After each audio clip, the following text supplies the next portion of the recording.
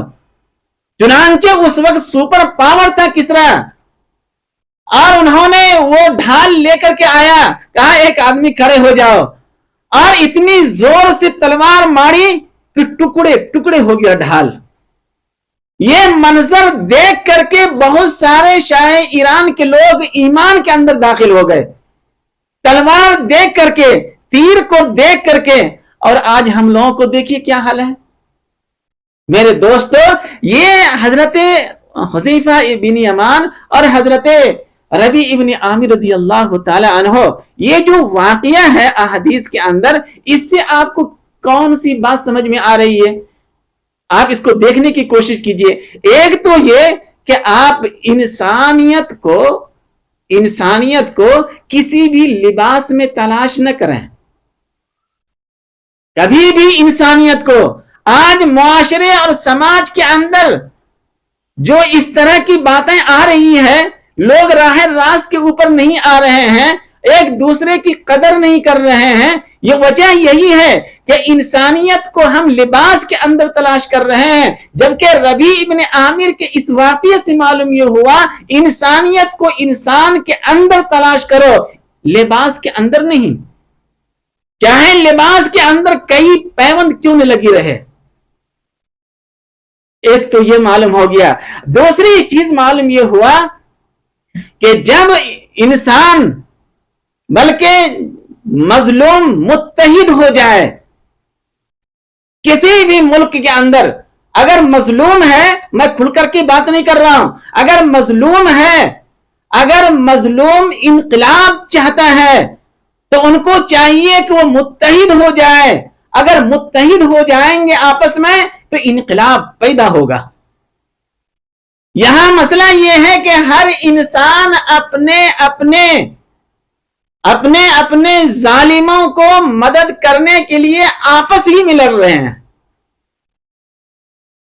جب آپس میں لڑیں گے تو یہ مظلوم متحد نہیں ہو سکتے ہیں، اور جب متحد نہیں ہوں گے تو انقلاب نہیں آئے گا، بلکہ قحط سالی آئے گی، مہنگائی آئے گی، بے روزگاری آئے گی۔ آپ دیکھ لیجئے احادیث کو۔ اس وجہ سے میرے دوستو، آپ صلی اللہ علیہ وسلم نے ارشاد فرمایا، ان تین چیزوں سے کھیلیں۔ اس کے علاوہ ہے کراٹا ہے، تیراکی ہے، سوئمنگ ہے، باڈی بلڈر ہے، یہ تمام چیزیں ایسی چیزیں کریں جس سے ہم کو بھی فائدہ ہو اور ہماری قوم کو بھی فائدہ ہو۔ اور خاص طور سے یہ تین چیزیں جس کو آپ صلی اللہ علیہ وسلم نے فرمایا، اسے گرہ باندھ لیں، ازدواجی زندگی بھی ٹھیک ہوگا, معاشرتی زندگی بھی ٹھیک ہوگا, اور سیاسی زندگی بھی ٹھیک ہوگا. ان 3 چیزوں کے اندر پوری دنیا کو احاطہ کیا ہے. دیکھ لیجیے آپ. اس وجہ سے میرے دوستو, ہم اپنے آپ